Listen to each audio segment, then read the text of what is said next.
1장 21절부터 보시겠습니다. 마가복음 1장 21절. 그들이 가버나움에 들어가니라. 예수께서 곧 안식일에 회당에 들어가 가르치심에 무사람이 그의 교훈에 놀라니 이는 그가 가르치는 것이 권위 있는 자와 같고 서기관들과 같지 아니함일러라. 마침 그들의 회당에 더러운 귀신 들린 사람이 있어 소리질러 이르되 나사렛 예수여 우리가 당신과 무슨 상관이 있나이까? 우리를 멸하려 왔나이까? 나는 당신이 누구인 줄 아노니 하나님의 거룩한 자니이다. 예수께서 꾸짖어 이르시되 잠잠하고 그 사람에게서 나오라 하시니 더러운 귀신이 그 사람에게 경련을 일으키고 큰 소리를 지르며 나오는지라. 다 놀라 서로 물어 이르되 이는 어찌미냐? 권위 있는 새 교훈이로다. 더러운 귀신들에게 명한즉 순종하는도다 하더라. 예수의 소문이 곧 온 갈릴리 사방에 퍼지더라. 우리 마가복음은 다른 서신서와 달리 우리 갈릴리에 대한 복음이 이제 전파되어진다고 보통 기자들은 그렇게 이야기를 합니다.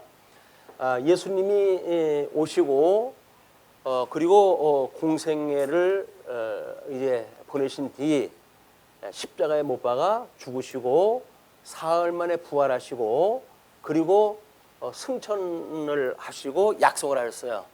성령이 오시게 되면 너희에게 권능을 입고 우리 예루살렘과 온 유다와 사마리아와 땅끝까지 이런 나의 증인이 되리라 이렇게 약속이 되어지는데 예수님이 만약에 우리 이제 AD 30년에 공생애가 시작되었다고 한다면 돌아가신 것이 33년 약 3년간의 공생애를 마치고 돌아가셨고 그리고 승천하신 뒤에 성령이 오셨어요. 성령이 오셨던 그런 그 이후에 아닌 게 아니라 우리 예수님의 약속처럼 예루살렘, 온 유다, 사마리아, 땅끝까지 해가지고 지금 로마의 반도에까지 복음이 증거되어진 때입니다. 자 그러면 지금 이 로마의 복음이 증거되어졌을 때 그 상황은 뭐 전통적으로 해가지고 로마의 지역에서 지금 마가가 이제 기록을 했다고 봤을 때 이방인들이 주로 있겠죠. 그러나 성령을 가지고 예수를 그리스도라고 증거하는 그런 그 곳이기 때문에 여기는 많은 유대인들이 함께 신앙생활을 할 수밖에 없어요. 자 이런 그 상황 속에는 늘 갈등이 있게 마련입니다. 그 갈등이 이제 있게 되어지고 이 갈등 중에 우리 이 마가는 지금 하나님의 그 나라와 그다음에 하나님의 의에 대한 걸 가지고 지금 현재 있는 역사를 설명하고 싶었던 거예요. 자 왜냐하면 우리 이제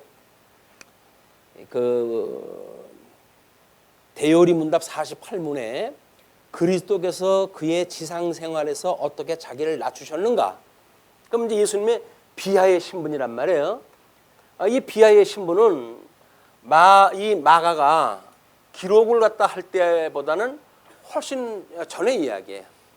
우리 이제 이거를 전하는 가운데 지금 54년에는 우리 대화재 사건이 있게 되어지고 70년에는 예루살렘 성전이 무너지는 이 이스라엘 백성들한테는 엄청난 그 일이 벌어지고 이 이방인들 자기네들이 그 거주하고 있는 로마에 큰 화재가 있어가지고 정치적으로 가지고 상당히 어려운 때입니다. 근데 보통은 이제 우리가 이 대화재가 있기 전 그래서 약 한 뭐 30년서부터 한 50년 사이에 이걸 기록을 갖다 했다. 이제 이렇게 이야기를 하는 거예요. 이 마가가 기록을 갖다 했을 때 그러니까는 대화재가 있기 전이고 사실은 네로가 집권을 갖다 하고 있었지만 네로가 집권을 갖다 할 때 초기 상태이기 때문에 별반 그렇게 기독교를 박해가 본격화가 되기 전입니다. 그런 때에 이 베드로가 이 복음을 로마에 가지고 이제 복음을 증거했는데 또 뭐 우리 이제 그 개신교 쪽에서는 천주교가 조작을 갖다 해놓은 이야기다. 베드로가 로마에 간 적도 없고 그래서 지금 로마의 교황청에 그 무덤이 있다고 하는 그거는 거짓말이다. 뭐 이런 그 이야기도 있고 그래요. 이제 그런 건 뭐 중요한 것이 아니고 이때에 베드로의 통역관으로 해가지고 이 마가가 지금 이제 함께 동역을 갖다 했을 때거든요. 근데 당시에 이 독자들이 베드로의 설교를 듣는 사람들이 선생님 우리한테 이걸 글로 좀 남겨주시죠 이렇게 이야기를 한 거예요. 근데 베드로는 이걸 글로 남길 만한 그 어떤 형편이 안 되니까 통역관으로 동역을 했던 마가에게 시켜가지고 기록을 갖다 한 것이 보통 마가복음이다 우리가 이렇게 이제 알고 있는 거죠. 그러니까는 네 복음서 중에 제일 먼저 기록되어진 거예요. 자, 예수님의 공생에 있었던 사건입니다. 이 사건을 지금 그거보다 훨씬 뒤후기에 그 베드로를 통해 가지고 예수님이 이렇게 사역을 하셨어. 그것이 구약에 언약되어진 대로 이루어진 거야. 그러므로 그 예수님은 그리스도란다 라고 하는 걸 증거를 갖다 했는데 그걸 기록한 것이 지금 마가복음이니까 이 마가복음의 내용은 역사적으로 기록의 상태는 이때지만은 그 배경은 예수님의 공생의 사건이에요.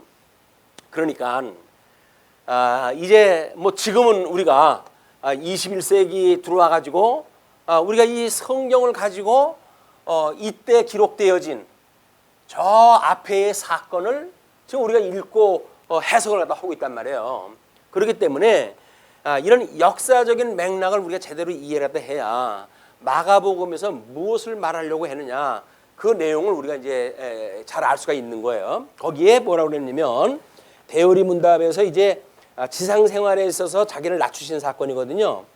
근데 그리스도께서 그의 지상 생활에서 자기를 낮추신 것은 율법에 복종하여 율법을 온전히 이루심으로 인간 본성에게 공통적으로 있는 일이나 특히 그의 낮아지심에서 따랐던 세상의 모욕, 사단의 시험, 육신의 연약성 등으로 더불어 충돌하심에 있었다.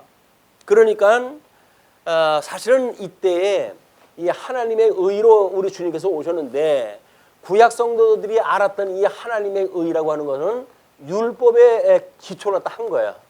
율법에 기초해가지고 우리 하나님께서 양전약을 이야기하셨다고 그랬잖아요. 이제 그의 의와 나라, 이걸 우리가 복과 나라를 갖다 주셨는데 이 하나님의 나라를 이룬다는 이야기는 이 하나님의 안식에 거하는 사람들이 하나님의 의를 인하여서 하나님 나라의 생활을 하는 것, 우리 이제 기독교 세계관이라고 이야기를 했어요. 이거에 의해서 되어지듯이 이때도 우리 예수님은 오셔가지고 하나님의 나라에 대한 걸 증거를 갖다 하셨고, 그리고 이제 예수님이 승천하셨으니까 이 마가도 하나님의 나라, 우리 이 주님의 몸된 교회입니다.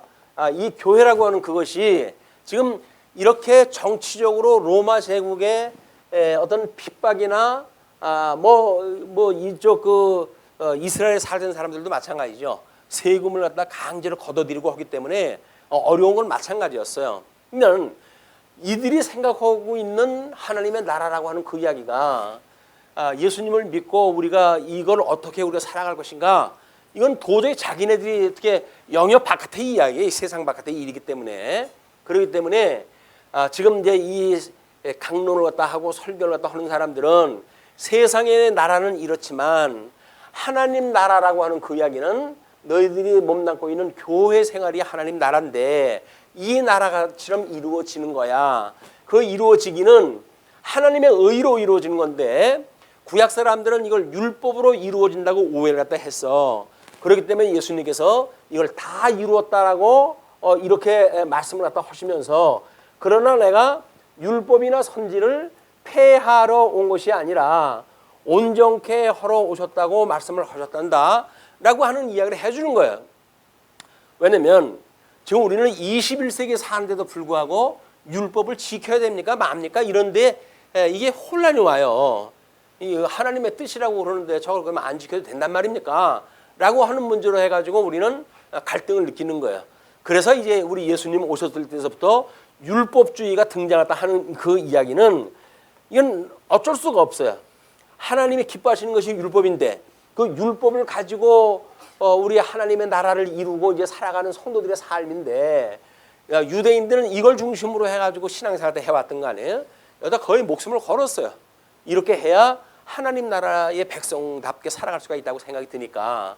근데 이제 그 이스라엘 백성들은 지금 이때쯤 되면 뭐 이스라엘 본토도 뭐 말할 것도 없고, 그리고 이제 로마 반도까지 복음이 증거되어져 가지고 하나님의 나라라고 하는 것이 이게 과연 이게 존재하는 건가? 이거 우리가 뭐에 이거 쏘여가지고 있는 거 아닌가 이런 생각이 드는 거예요. 예수를 믿는다 그러면은 평안하고 뭐 그럴 줄 알았는데 뭐 이 핍박은 뭐 오지요.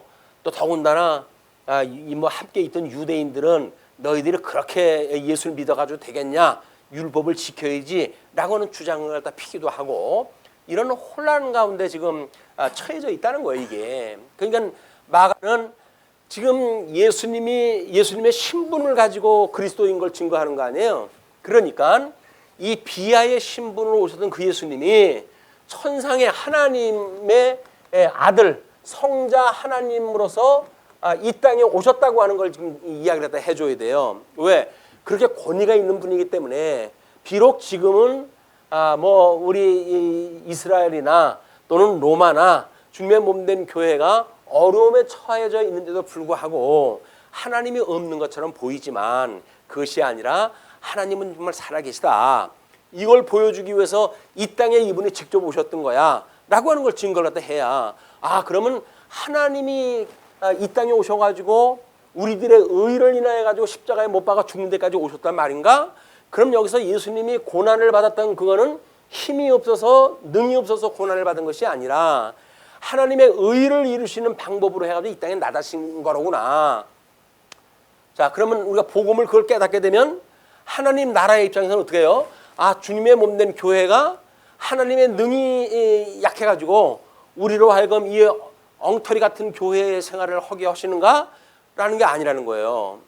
하나님의 의로 이분이 지금도 천상에서 대주제가 돼가지고 주님의 몸된 교회를 친히 온전케 하신다고 하는 대로 새 계명을 주셔가지고 그리고 주님의 몸된 교회를 온전케 하시는 일이 주님께서 하시는 일이에요. 주님께서 이걸 온전케 해가신단 말이에요. 그러니까 머리 대신 예수님께서 지금 이 땅에 오셔서 다 이루었다라고 선언을 갖다 하시고 내가 너희들한테 새 계명을 주니까 너희들은 이 새 계명대로 살아야 돼. 이제 거기 성경 구절을 인용한 것이 내가 너희에게 새 계명을 주노니 내가 너희를 사랑한 것 같이 너희들도 피차 사랑해라 이렇게 이야기를 한 거예요. 그건 온전케 되어진다는 이야기는 사랑의 완성이에요. 예수님이 세상을 이처럼 사랑해가지고 이 땅에 이렇게 낮아지셔가지고 오신 것처럼 주님의 몸된 교회에서는 이 사랑을 이루는 방법은 철저하게 자기를 비워내는 방법이에요. 자기를 부인하는 방법이에요. 자기를 부인을 해야 사랑이 나오지. 자기가 세상에서 이 거짓말 세상에서 뭔가를 사랑을 꿈꾸고 의를 꿈꾸고 의로운 나라를 꿈긴다고 하는 이야기는 이루어질 수 없는 겁니다. 뭐 아침에 잠깐 뭐 이제 그 노조 이야기니 뭐 이런 이야기 잠깐만 했는데 이 세상에서는 온전한 나라가 이루어질 수가 없어요. 이 땅에서는. 우리는 하나님 나라의 온전한 걸 바라보고 살아가는 사람들이기 때문에 여기서요 온전한 것을 추구하기 위해 가지고 우리가 대물 갖다 한다고 한들 되는 게 아니에요. 이 세상으로부터 우리 주님께서 우리를 불러내신 거거든요. 우리 이 세상으로부터 우리를 불러내서 주님의 성도가 되게 해서 하나님 나라의 백성으로 살아게 하시는 것이 우리 이 주님의 몸된 교회이기 때문에 의협심을 가지고 뭐 정치에 뛰어들어 가지고 뭐 기독교 정신을 어쩌고 저쩌고 전부 이거 불가능한 일들이에요. 요즘은 이제 점점 대세가 뭐냐면 얼마 전까지만 하더라도 주님의 몸된 교회는 종교와 정치가 분리되어져 있다 이렇게 가르쳤어요. 요즘에 와가지고는 이제는 모든 이 교회는 정치에 대하여 이제는 이제 직접적으로 개입을 해야 된다라고 하는 걸로 추세가 바뀌어가고 있어요. 뭐 우리 이제 세속화되어지고 자유주의가 등장을 하고 그러기 때문에 우리 주님이 오셔가지고 한다고 하는 이 신령한 통치, 이런 신령한 통치가 아니라 이 사람들이 꿈꾸는 거는 세속적 통치에서 뭔가 인간들이 주님의 몸된 교회를 다니는 성도들이 이걸 이루어 나가야 된다는 이야기거든요. 그러니까 우리가 이 신령한 통치가 무엇인지 감이 안 오면, 하나님의 의의가 무엇인지 감이 안 오면 하나님 나라가 무엇인지 착각을 하게 되어지고, 하나님 나라가 착각이 되어지게 되면 주님의 몸된 교회 생활을 착각할 수밖에 없는 거예요. 아니 뭐 진리가 뭐 선포가 되어지고 어두운 시대에 진리를 밝히는 교회라고 그러는데 교회가 뭐 그렇습니까? 라고 이야기를 한다고 하면 그분은 이미 이 교회 간에 대한 오해가 있는 거예요. 우리 주님의 몸된 교회는 무형교회와 유형교회 두 가지로 나뉘게 되어집니다. 유형교회는 이런 몸을 가지고 있는 사람들이 모여져 있는 교회를 유형교회라고 그래요. 그러나 우리 하나님께서 창세전에 이미 구원하기로 작정되어진 모든 사람들이 있는 그런 그 교회, 그를 무형교회라고 그러거든요. 그러니까는 교회라고 그러면 유형교회와 무형교회로 구분을 갖다 해서 우리가 읽어낼 수가 있어야지. 교회 그러면 하나의 교회로 해가지고 뭐 이 유형교회가 한계가 있는 이 한계를 지적을 갖다 한다든지 그것 때문에 우리가 이 주님의 몸된 교회가 아니야라고 말하는 것은 잘못되어진 우리가 이해 때문에 그런단 말이에요. 그러면 우리 하나님의 이 통치가 무엇인가? 이거를 지금 사도 바울은 이 마가는 예수님이 낮아지신 이 비하의 신분을 가지고 계시지만 이분은 원래 성자 하나님으로서 우리 선제하신 분이다. 창세 이 요한복음에서 이야기하듯이 태초로부터 하나님이 천지를 창조할 때로부터 거기 계셨던 분이다 그 이야기예요. 예수님이. 그러니까 이 어마어마한 선지하셨던 우리 성자 하나님이 친히 인간의 모습을 이 땅에 입고 오셔가지고 비하의 신분을 사신다는 겁니다. 그럼 여기서 우리가 신령한 의미를 갖다 본다면 뭘 봐야 돼요? 예수님의 초능력적인 사건을 봐야 되겠죠. 거기에 뭐 그럼에도 불구하고 여전히 병든 자는 있고 뭐 세상에 그런 통치하는 이런 억압받는 그런 그 민중들은 그냥 있어요.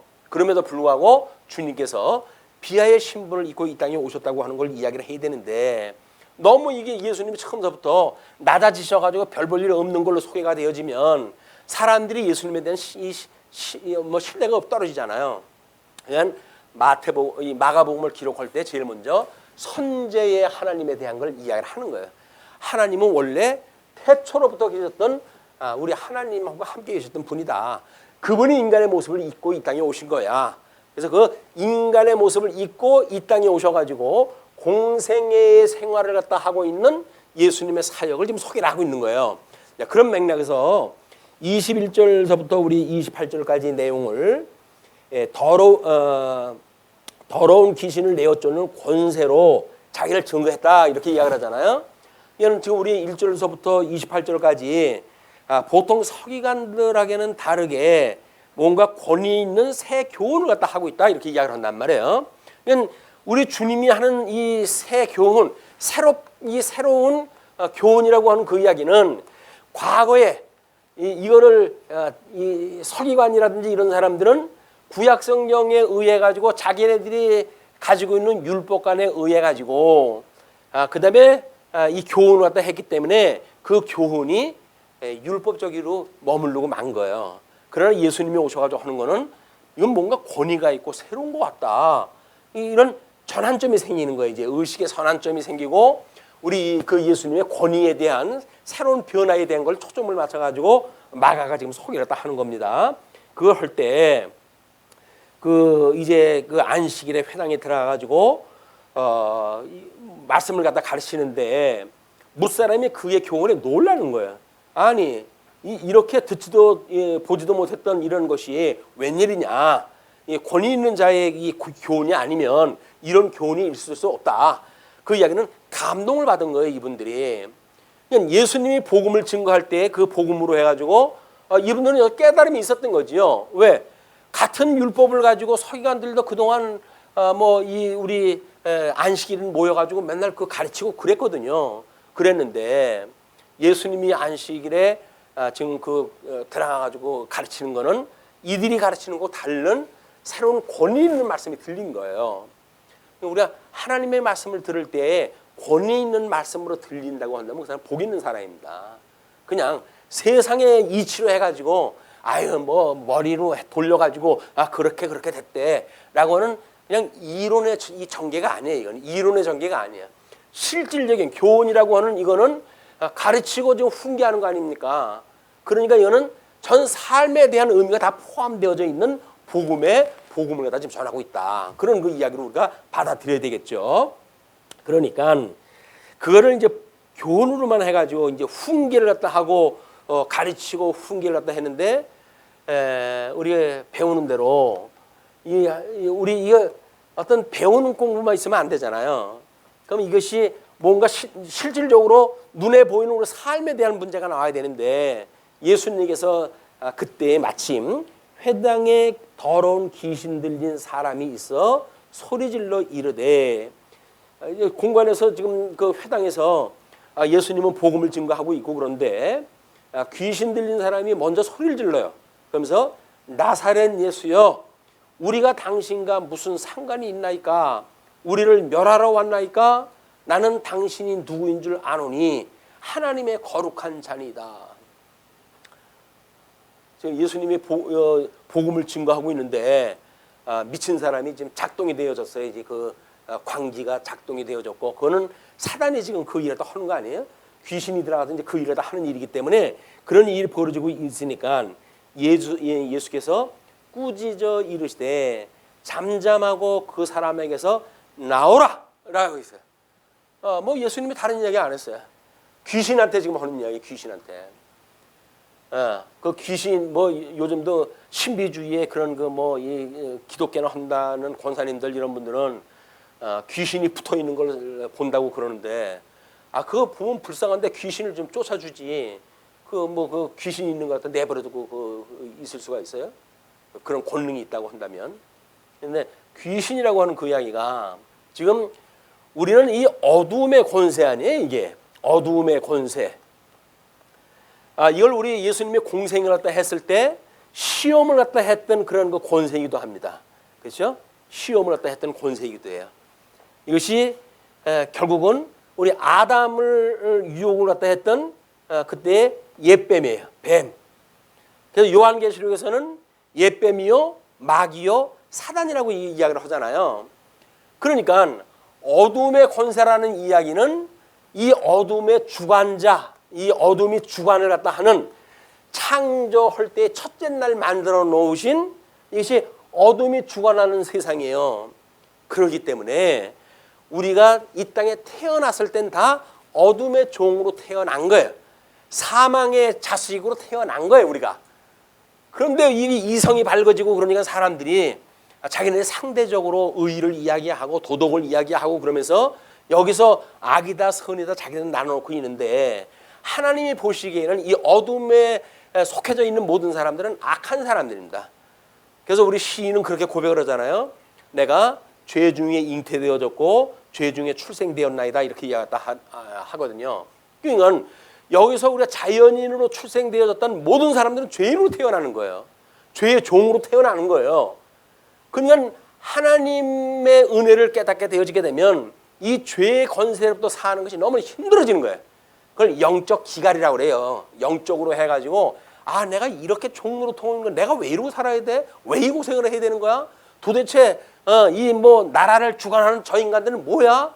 이렇게 해가지고 우리 아무리 해봤댔자 소용이 없잖아요. 그럼 내가 이러고 살아야 되는 거 맞아? 내가 어디서 왔다 지금 어디로 가는 거지? 이런 우리의 정체성에 대한 질문이 만들어져야 돼. 질문이. 내가 지금 이 세상을 왜 살지? 하루 세 끼 먹으려고 사는 건가? 그렇지도 않은 것 같은데. 그럼 짐승과 같이 똑같이 그냥 낳고 그랬으니까 어차피 낳았으니까 짝짓기 하고 그리고 새끼나 낳고 그리고 또 목구멍이 포도청이라고 먹고 살아야 되고 하니까 동물처럼 같이 사는 건가? 근데 인간은 만물의 영장이라고 그러는데 우리가 그런 인간하고 동물하고 동일시될 수는 없잖아. 차별화가 되는데 뭐 차별화할 수 있는 뭐 가치가 있어야 될 거 아닙니까? 여기서 가치가 느껴지질 않는 거예요. 그거는 지금 21세기를 사는 우리나 마가가 이 기록을 갖다 했을 때 이때 로마에 있었던 사람들 마찬가지죠. 도대체 우리의 존재 이유가 뭐냐? 우리가 왜 이러고 살아야 되냐?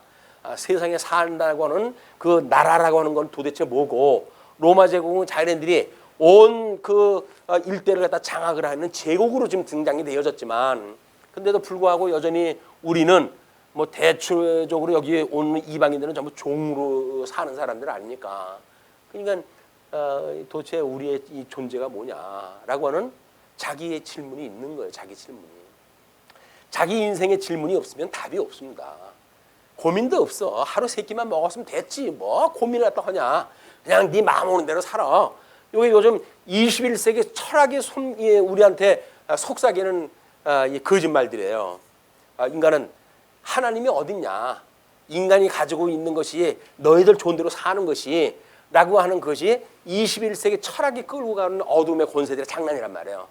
여기서 과연 그것이 맞는가라고는 뭐 우리가 이 어떤 신앙인이 아니라고 하더라도 합리적인 의심은 들잖아요.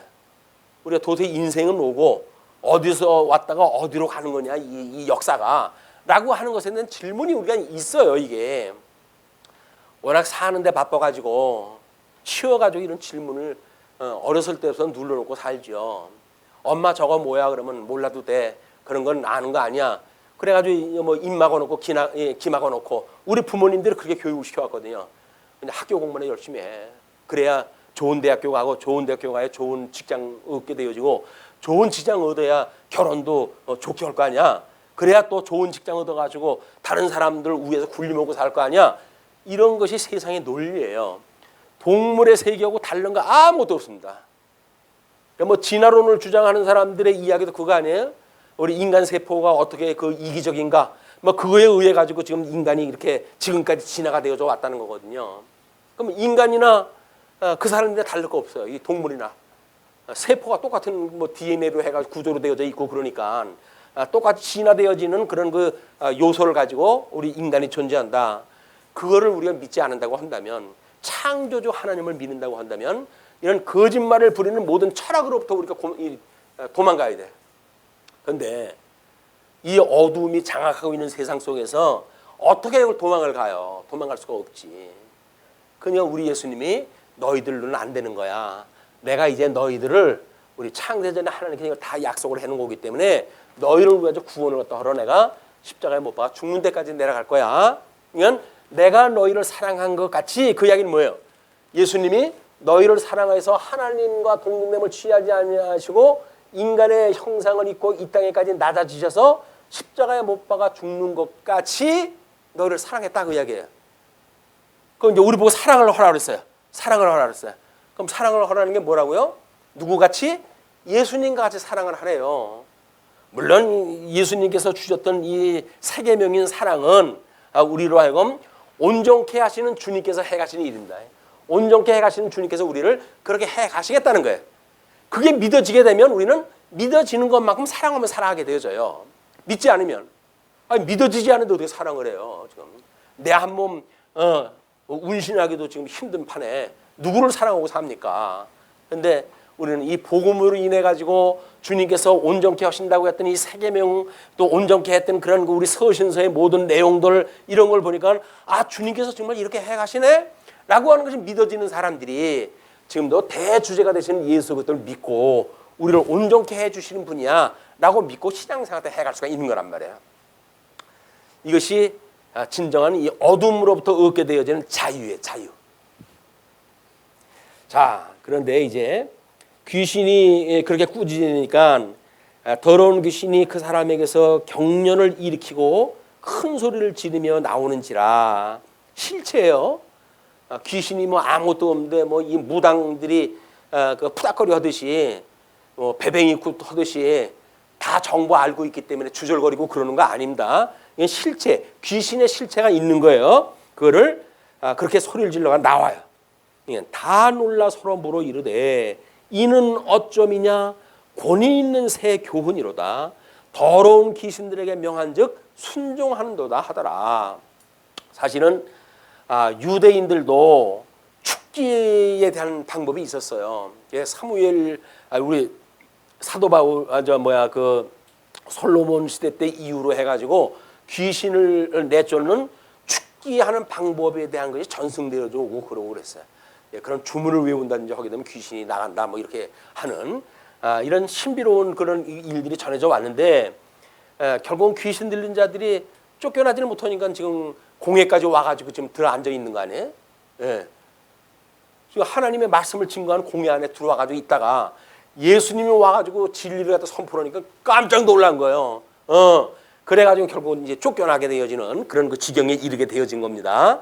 자, 우리는 여기 있을 때 귀신을 내어 쫓는데 귀신을 내어 쫓는 방법은 우리 뭐 예수님이 변화산 올라갔을 때 내려오니까 난리가 난 거 아니에요. 제자들이 왜 뭔 일이냐 그랬더니 환자 아버지가 와가지고 당신 제자들한테 이거 귀신 좀 쫓아달라고 그랬더니 저 쫓아내지 않고 땀만 삘삘 흘리고 저렇게 지금 있다. 그랬더니 예수님께서 이제 그 귀신을 내쫓아 주시잖아요. 제자들이 한참 있다가 민망하잖아요.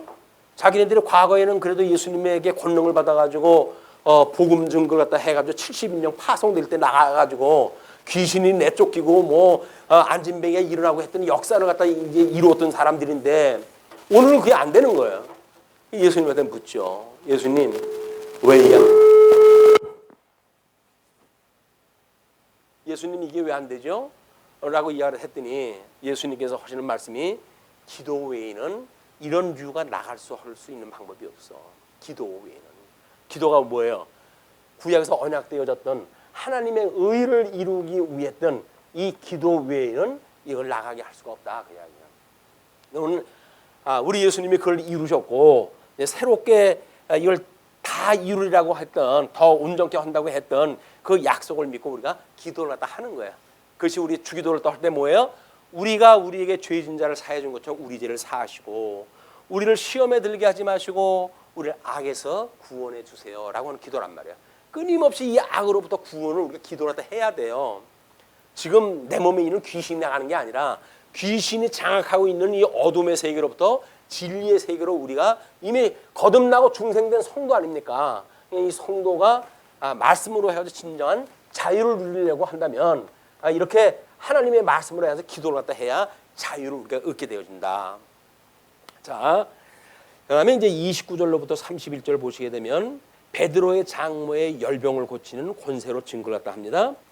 회당에서 나와 곧 야고보와 요한과 함께 시몬과 안드레의 집에 들어가시니 시몬의 장모가 열병으로 누워 있는지라 사람들이 곧 그 여자에 대하여 예수께 여짜온대 나아가사 그 손을 잡아 일으키시니 열병이 떠나고 여자가 그들에게 수종드니라. 자, 우리는 이 귀신 들린 사건이니 병든 사건이니 이게 다 뭐 어디에서 나온 일인가요? 우리 신명기의 약속을 보시게 되면 신명기에서 우리들한테 이야기했던 것이 그 우리 주보 가운데에 조금 길게 주석을 붙여놓은 데가 있어요. 신명기 28장 59절만 따로 띄어서 했는데 여호와께서 내 재앙과 내 자손의 재앙을 극렬하게 하시리니 그 재앙이 크고 오래고 그 질병이 중하고 오래일 것이라. 그 이야기가 뭐냐면 지금 이 신명기 28장은 복과 저주를 선언한 장이었어요. 그러니까 내 말에 순종을 하게 되면 그 이야기야. 하나님의 말씀에 순종을 하게 되면 너희들이 한없는 복을 받을 것이고 만약에 불순종을 하게 되면 너희들은 저주를 받을 것이야 라고 이야기를 했는데 하나님의 말씀을 이 불순종을 했을 때 받게 되어진 저주가 지금 이렇게 어둠에 이게 만연되어져 있는 거예요. 이게 좀 타락되어진 이유 때문에 그러는 거거든요. 이 타락되어졌기 때문에 이스라엘 백성들한테 전쟁, 기근 또는 질병, 온역이라고 이렇게 이제 나누는데 그 세 가지가 자손 언약, 땅 언약, 통치 언약에 대한 저주예요. 저주들 다 이게. 그걸 지금 보여주는 사건이에요. 그러니까 우리는 베드로의 장모의 병을 고쳐줬대 라고 하는데 포커스가 맞춰지는데 지금 그 장모는 왜 열병이 들은 거예요? 결국은 이 어둠의 권세들이 우리한테 질병을 갖다 준 거 아닙니까? 귀신을 내쫓거나 아니면 귀신 때문에 지금 우리가 이 사단에 의해 가지고 질병이 걸린 거나 이런 거를 예수님께서 쫓아내주는 건 똑같은 사건이에요. 그걸 지금 베드로의 장모 사건으로 통해서 보여주는 겁니다. 다음 32절로 34절을 보시게 되면 여러 병과 귀신을 내어 쫓는 권세로 증거하다 하셔요. 저무로 해질 때에 지금 저무로 해질 때라고 하는 그 이야기는 안식일 저녁 때쯤 된 거지요. 모든 병자와 귀신 들린 자를 예수께 데려오니 온 동네가 그 문 앞에 모였더라. 이때는 안식일 날은 이동하기가 어려운 때 아닙니까? 그냥 안식일 저녁 때 이제 그들이 법적으로 해가지고 아마 그 시간이 지금 벌어졌는가 봐요. 그랬더니 환자들을 데리고 온 거예요. 예수께서 각종 병이 든 많은 사람을 고치시며 많은 귀신을 내쫓으시되 귀신이 자기를 알므로 그 말하는 것을 허락하지 아니하시니라. 귀신을 다 내쫓아 주시는 거, 자기한테 도와줬던 그 이야기는 어떤 그 귀신 들린 자에게 귀신을 내쫓은 일이나 아니면 지금 질병이 있는 자들을 귀신의 영역 때문에 그렇게 되어진 자들을 자유롭게 하는 일들을 지금 예수님께서 사역을 하신 거다. 그 다음에 35절로 39절 예수께서 전도를 하시며 귀신을 내어 쫓으십니다.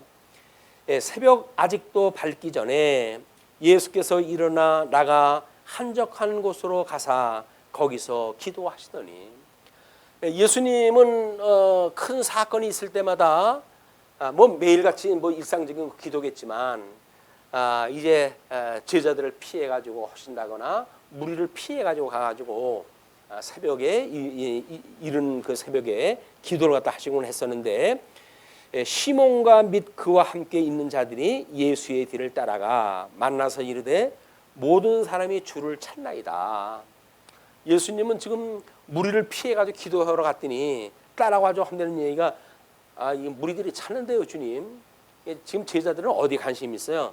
병 고치고 하는데 자기가 그 일익을 담당하고 있다.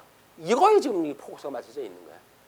예수님이 지금 이 귀신을 내쫓아 가지고 하나님의 능력으로 인해 가지고 아담 이후에 타락되어진 세상을 회복하신다고 하는 이 엄청난 전 인류에 대한 회복의 역사를 겨우 병자 몇 고치는 것 때문에 이들은 정신이 빠져져 있다.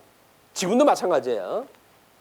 복음을 증거할 때 예수님으로 인하여 이 사망의 권세로부터 우리를 자유를 갖다 선하는 이런 그 복음이 증거되어지는 게 아니라 병자 몇 고쳐줬다고 해가지고 그냥 구름대처럼 사람들이 몰려들고 이게 무슨 일입니까 도대체.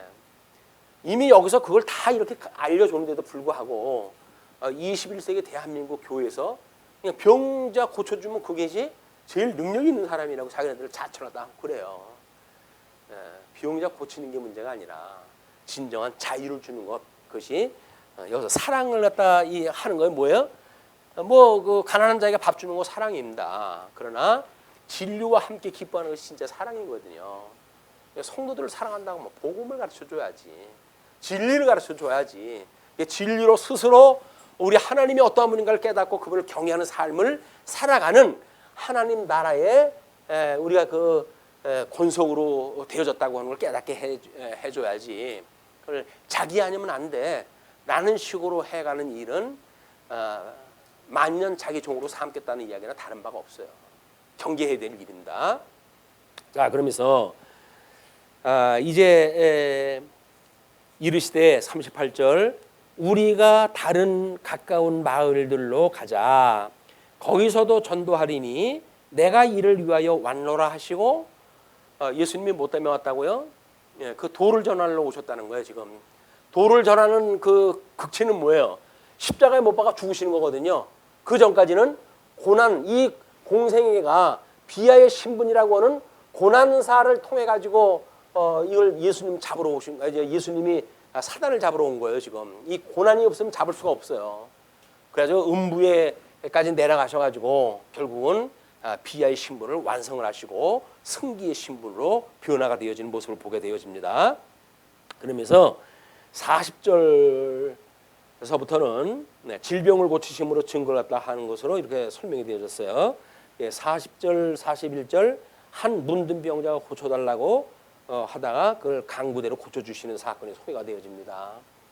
한 나병 환자가 예수께 와서 꿇어 엎드려 간구하여 이르되 원하시면 저를 깨끗하게 하실 수 있나이다. 예수께서 불쌍히 여기사 손을 내밀어 그에게 대시며 이르시되 내가 원하노니 깨끗함을 받으라 하시니 곧 나병이 그 사람에게서 떠나가고 깨끗하여진지라. 나병이 떠나가. 그렇게 42절 이제 그렇게 해서 42절로 44절 예수께서 모세의 명을 따라 가지고 저희에게 증거케 하시는 내용을 소개합니다. 곧 나병이 그 사람에게서 떠나가고 깨끗하여진지라. 곧 보내시며 엄히 경고하사 이르시되 삼가 아무에게 아무 말도 하지 말고 가서 내 몸을 제사장에게 보이고 내가 깨끗하게 되었으니 모세가 명한 것을 드려 그들에게 입증하라 하셨더라. 우리 이제 이때 예수님 오셨을 때 산헤드린이라고는 그 제도가 있다고 그랬잖아요. 여기 이제 대제사장이 있고 그 대제사장이 결국은 예수님을 십자가에 못 박아 죽이는 그 주역을 갖다 맡게 되어지는데 이제 그들한테 보여가지고 문둥병 걸렸던 잔걸 다 아니까 이 사람들이. 그래서 지금 하나님 앞에 이제 제사를 갖다 드려야 돼요. 예물을 갖다 바치고 제사를 드리게 되면 제사장들이 그럴 거 아니에요. 너 나병 환자 아니었어? 근데 전 아는데요. 그래서 이 예물 가져왔으니까 검토를 갖다 해주시죠. 그럼 제사장이 검토를 하도록 되어 있어요. 부스름이 어떻게 변화가 있는지 뭐 이렇게 해가지고 대제사장이 선언을 갖다 하게 되면 이제 공동체와 더불어 삶을 살 수가 있게 되어지는 거거든요. 그런 거를 율법에 따라 가지고 그거를 증거를 갖다 해주라는 거야. 그러니까 지금 이 율법에 순종하는 거에 대한 문제, 우리 거기 위에다가 이런 주석을 했는데 대열이 문답 48문 그 박스 아래에 마태복음 6장 1절에 그 가로를 열고 이래요. 당신은 정치적인 유대에서는 정치적 독립, 뭐 그것이 하나님의 교회일 수도 있고 뭐 그들의 공예일 수도 있죠. 그것이 나라라고 한다면 종교적 순종. 그러면 이 종교적 순종이라고 하는 것이 하나님 앞에 칭찬받는 일이거든요. 그리고 하나님의 나라에 대해서는 우리가 어떤 생각을 가지고 살아가야 될 것인가 라는 두 가지의 방점이 지키는 거예요. 그러니까 율법에 순종을 해야 하나님 나라, 하나님이 약속했던 하나님 나라의 백성으로 살아갈 수가 있어. 우리 열조에게 아브라함에게 하나님께서 이 나라를 약속을 했거든. 이 나라를 우리가 누리고 살려고 한다면 율법을 지켜야 되는 거야 라고는 형식이 있었어요. 그 등식이. 그러니까 그 이런 율법과 하나님의 나라, 이 율법이 의라고 그랬잖아요. 과거에 모형적으로 보여줬던 의라고 그랬으니까 의와 나라라고 하는 것이 구약 성경 자체의 주제였어요. 근데 그거를 예수님께서 와서 다 이루셔야 되니까 그걸 이루시기 위해 가지고 이렇게 이야기를 하시는 거예요. 율법주의를 경계하실 때 사람에게 보이려고 그들 앞에서 너희 의를 행하지 않도록 주의하라. 그리하지 아니하면 하늘에 계신 너희 아버지께 상을 받지 못하느니라. 야, 뭐를 행하지 않도록? 너의 의. 하나님의 의가 돼야 되는데 피조물인 인간의 의를 주장하는 것은 이게 전부 불의한 인간들이 의를 이룰 수가 없는 거거든요. 자기 주제 파악이 안 되면 불의한 인간들이 자기 의의 방식을 가지고 하나님 나라를 누리고 살 수 있다고 여기는 거예요. 그것이 지금도 율법주의자들은 하나님 나라 가려고 한다면 이렇게 해야 돼 라고 이야기를 하는 거예요. 우리 어렸을 때서부터 교회 학교에서는 뭐라 그래요? 돈으로 안 돼요. 힘으로도 안 돼요. 하나님의 나라는 믿음으로만 간다고 우리가 교육을 받잖아요. 그런데 믿음으로만 산다고 하는 그것이 교회 생활을 허문할수록 허무맹랑하게 보이는 거예요. 왜? 아니 믿음이라고 하는 것이 내가 그냥 난 몰라 나는 그냥 믿어 라고 하는 것이 믿음인가 라고 했는데 신앙생활 해보면 그것도 아닌 것 같잖아요. 믿는다고 했던 것이 신념도 믿음이라고 우리가 착각할 수가 있고, 그러니까 우리는 믿음 아닌 걸 가지고 믿음이라고 착각을 하고 신앙생활을 해갈 수가 있는 거예요. 그것이 우리 늘 이야기를 하지만 종교 개혁 이후에도 우리 계몽주의 그런 그 시대를 거쳐 가지고는 주지주의적인 그런 그 사상이 팽배를 갖다 해 가지 않습니까? 그다음에 이제 이거에 질리게 되면 낭만주의가 등장할 수밖에 없어요. 그래가지고 우리 이 주정주의자들이 의해 가지고 이런 하나님의 의에 의한 복음으로 구원을 받는 것이 아니라 인간의 이런 우리 그 마음의 3대 요소가 지정의라고 그러잖아요. 그러니까 인간이 가지고 있는 지정의적인 작용에 의해 가지고 복음을 이해한다고 착각을 하는 거예요. 그러니까는 이걸 어떻게 하면 이걸 깨달을 수가 있을까요? 말씀을 무조건 하고 읽으면 될까요? 아니면 뭐 하루에 1시간씩 기도를 갖다 하면 될까요? 아니면 하나님의 이런 이렇게 하나님의 의를 갖다 이루어가는 것을 무슨 방법으로 확인할 수가 있을까요? 우리 이것이 신약 성경의 구약 성경을 가지고 하나님의 의를 이 율법을 가지고 설명을 하고 그런 시대인데 예수님이 오셔가지고 서신서에서 사도 바울이 1차, 2차, 3차 전도 여행을 하는데 로마서에다가 편지를 쓴 그런 그 복음에 의할 것 같으면 복음에는 하나님의 의가 나타나서 믿음으로 믿음에 이르게 한다고 이렇게 이야기를 했어요.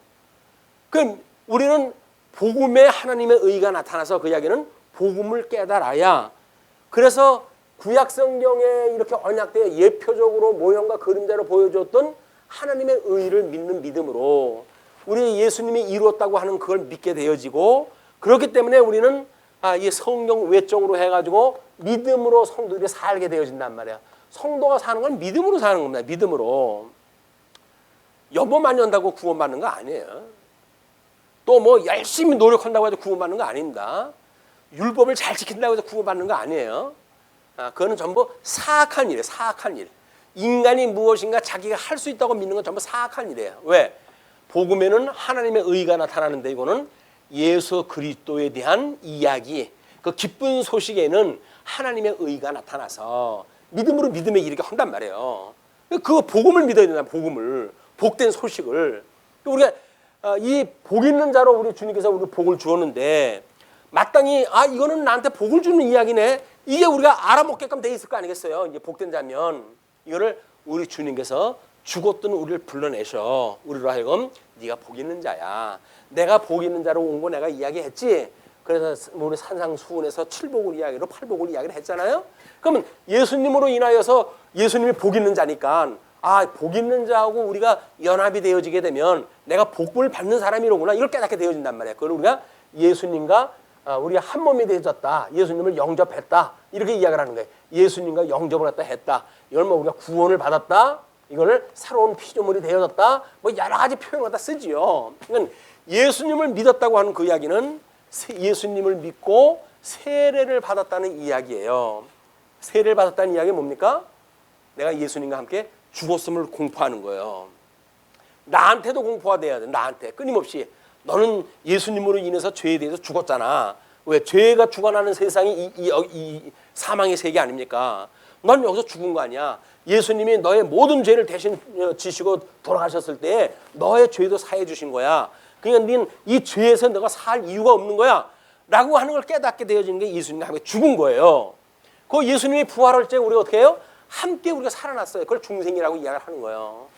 예수님과 함께 살아 중생이 되어졌다고 한다면 우리는 이 세상으로부터 진정한 자유를 누리고 사는 성도가 되어진 거다. 이제 하나님의 나라를. 그렇게 했을 때 주님의 몸된 교회의 생활을 어떻게 해야 되는가? 자유를 입었던 성도가 이 자유를 이걸 육체의 기회로 삼거나 아니면 여기서 이 뭐 일부 그 속이는 사람들에 의해 가지고 종노릇을 하거나 그래서 인간의 불의를 가지고 여전히 하나님 나라를 생활할 수 있다고 믿어지는 일은 우리가 쏘고 있는 거다. 하나님의 의로밖에 안 돼요. 하나님의 말씀이 우리가 잘 깨달음이 없으면 하나님 앞에 구해야 돼요. 일용할 양식을 주시옵고 주기도에서 그걸 가르쳐주잖아요. 일용할 양식을 주시옵고 일용할 양식이 뭐예요? 내가 예수님으로 말미암아 새로운 피조물이 되어졌다는 걸 믿게 해주세요. 언젠가 내가 세례를 받을 때는 믿겠다고 이야기를 했는데 시간이 가면서 자꾸 퇴색이 되어져 가지고 요즘 와서 보면 내가 믿는 건지 안 믿는 건지 나름 모르겠어요 라고 하는 착각이 들어요.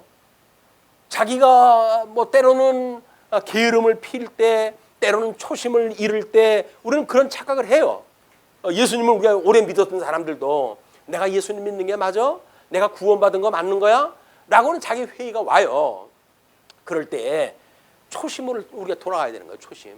내가 예수님과 함께 죽었잖아요. 그리고 예수님과 더불어서 내가 부활해가지고 새 생명이 된 거 아닙니까, 주님?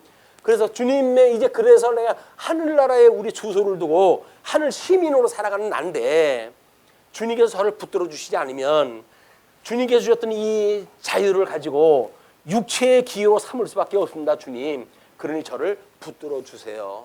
그 이야기가 뭐예요? 이거를 우리가 우리에게 죄 있는 자를 사해 준 것처럼 우리 죄를 사하시고 우리를 이 악의 세상으로부터 시험에 들게 하지 마시고. 여기서 우리 시험 당하는 무슨 시험 당해요? 뭔 시험을 당해요? 예수님이 시험 당할 때 뭐 시험 당했어요? 마찬가지로 지금도 내 말 들으면 안 잡아먹지. 마귀가 우리한테 그렇게 이야기를 한다니까요. 이 뭐 빵덩어리 하나 줘가면서 내 말 들으면 빵 줄게. 그 이야기예요. 그 어떻게 목구멍이 포도청이라 먹어야 사니까. 그래가지고 줄래 그래야 산다고 우리 착각을 한다니까요. 아니에요. 말씀으로 사는 거야. 말씀으로. 그러니까 사단이 속이는 말에 우리가 이 속이는 걸 우리가 알아야 나는 안 속아. 우리 주님께서 말씀으로만 산다고 그랬어. 우리는 오직 믿음만 사는 거야. 라고 하는 그런 말씀을 우리가 다시 되찾고 그래야 첫사랑을 다시 기억을 하게 되어지는 거예요. 우리 결혼을 갖다 하게 되면 신혼생활에 아름다웠던 시간이 얼마나 지속이 된다고요? 아주 고전적일 때는 3년, 고전적인 사람들은 3년, 현대 젊은이들은 뭐 젊은이가 아니야. 현대사는 조금 그래도 좀 클래식한 양반들 이런 말들은 3주나 이렇게 이야기를 할 거예요. 새로 시작한 신빙 우리 젊은 처자들은 3일이에요. 3일. 꼴보기 싫은 거 다 드러나니까 3일이면 뭐, 코 오는 거 다 들어봤고 아이고 저 인간 저거하고 평생 살아야 되나 이런 생각이 들죠. 그런데 정말 결혼을 갖다 하게 됐을 때 우리가 첫사랑을 확인했다 해가지고 그의 뭐 어떤 그런 걸 사랑을 했다 해가지고 우리가 결혼을 했는지 이런 첫사랑을 잊어버리게 되면 우리는 살아가는데 예수를 믿는데 주님 왜 저한테 이 고난이 그치질 않습니까? 라고는 고난 때문에 전부 무릎을 꿇는 거예요. 고난 때문에 무릎을 꿇어요. 다른 사람은 돈도 잘 벌더구만 요즘은 부동산이 하도 뛰어가지고 뭐 몇 억씩 그냥 뛰었다고 그러는데 아니 주님은 어떻게 저한테는 뭐 몇 천을 갖다 안 주십니까 그래. 이런 생각이 드니까 무릎을 꿇을 수밖에 없죠. 어쩌면 계속 속삭이는데 야 부동산에 투자해. 이거 뭐 그런 거 가지고 하냐. 한 방 튀어. 주식 투자하고 그런 걸로 하면 되는 거야. 라고 하는 소리가 계속 맴돌아요. 그래 힘들고 내가 이걸 모아가지고 언제 막아가지고 이걸 직한 일에 마련하냐. 한번 튀겨보자. 그래서 주식했다가 그것마저 쪽박을 찾게 되어지고 없는 사람은 안 되는 거예요. 이게 안 되니까 없어진 건데 근데 그걸 인간의 힘으로 어떻게 하려고 하다 보니까는 끝판에 사람을 죽이고 난리가 나는 거예요. 속지 마십시오. 세상이 우리한테 뭐 황금밭에다 뉘어놓는다고 속지 마세요. 황금밭에 우리 뭐 모든 게 황금으로 변하면 살만한 세상인 것 같습니까? 오죽 그것이 아니면 이솝 이야기로 보여줬을까요? 만지는 것마다 금이 돼버려가지고 먹지도 못하고 결국은 굶어 죽게 만드는 이런 그 저주예요. 저주. 하나님의 은혜로 사는 것이 얼마나 좋은 일인지 가난해도 하나님의 은혜가 있으면 그걸로 감사가 되어지고 질병이 있는데도 불구하고 하나님의 은혜가 깨달아지면 그걸로 우리가 기뻐하고 이럴 수가 있는 건가요? 이게 말씀의 능력이란 말이에요. 말씀의 능력으로 되어지는 거지 주어지는 환경으로 되어지는 거 아니에요. 근데 기도를 갖다 하라 그러면 계속 환경만 바꿔달래. 환경. 여긴 밭이 나쁘니까 밭을 바꿔달래. 그 밭이 그 밭이에요. 다 그 세상이 그 세상이지 다른 게 어디 있습니까? 다 똑같은 세상인데. 그럼 어떡하라고요? 하나님 나라를 사모하면서 하나님 나라는 여기는 저주도 없고 아픔도 없고 배고픔도 없는 세상이라는데 주님 저를 저 빨리 가고 싶어요 라고 할 만큼 사모하는 마음이 있어야 될 거 아니에요. 근데 여기를 사모하는 것이 아니라 어디를 사모해요? 이 개똥밭에 굴러도 그래도 여기가 낫지 무슨 소리야. 이 여기를 사모하니까 사모하는 그림을 갖다 그려놓고 그걸 또 그거대로 구하면 준대 또. 기도를 갖다 할 때 그리라는 거예요. 머리에다 자꾸 그려가지고 뭘 구할 건지 그걸 구해가지고 그 그림을 구해라. 이런 말도 안 되는 이야기를 듣고 우리 신앙생활 합니다. 아니에요. 아닙니다. 우리는 여기 걸 구하는 것이 아니라 이 신령한 세계 걸 구하는 거예요. 신령한 세계 거. 영원한 세계. 자, 그런 뒤에 그렇게 하니까 예수님께서 병을 갖다 고쳐주시고 그렇게 가서 증거를 하라고 그랬죠. 그러나 45절 그 사람이 나가서 이 일을 많이 전파하여 널리 퍼지게 하니 그러므로 예수께서 다시는 드러나게 동네에 들어가지 못하시고 오직 바깥 한적한 곳에 계셨으나 사방에서 사람들이 그에게로 나오니라.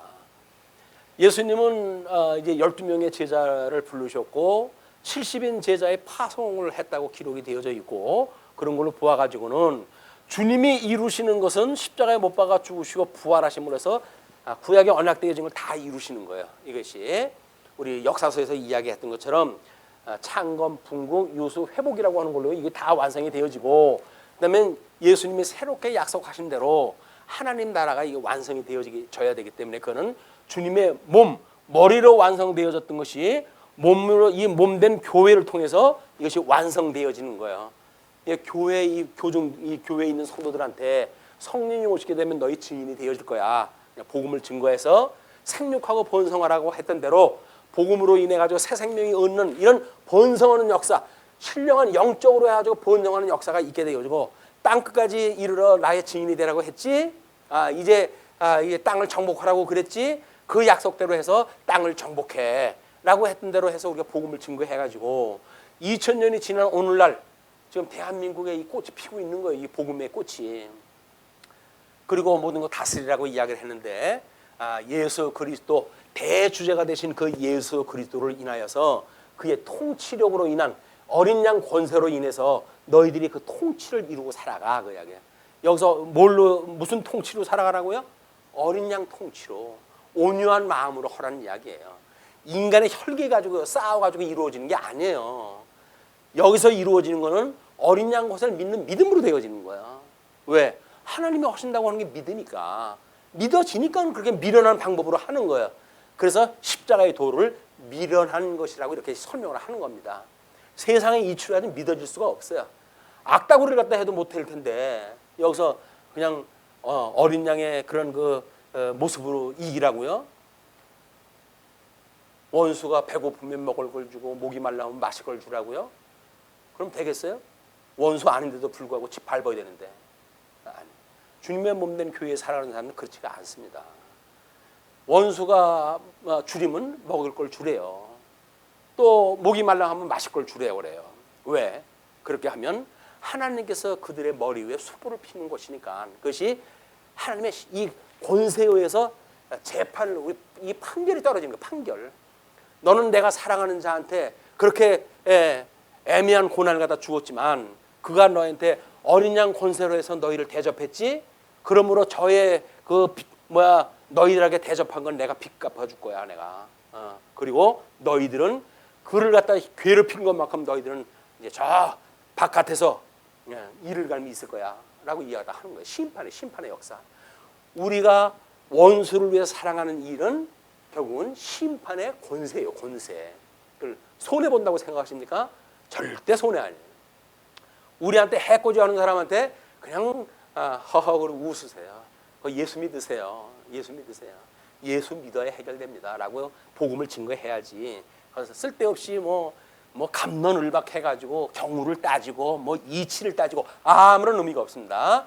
어린 양 권세의 마음, 온유한 예수의 마음을 닮아가는 이런 성도가 되어져서 험악한 세상, 어두운 세상에도 불구하고 우리가 하나님 앞에 행복을 누리고 살아갈 수 있는 성도들의 삶이 되었으면 좋겠습니다. 예, 기도하시죠.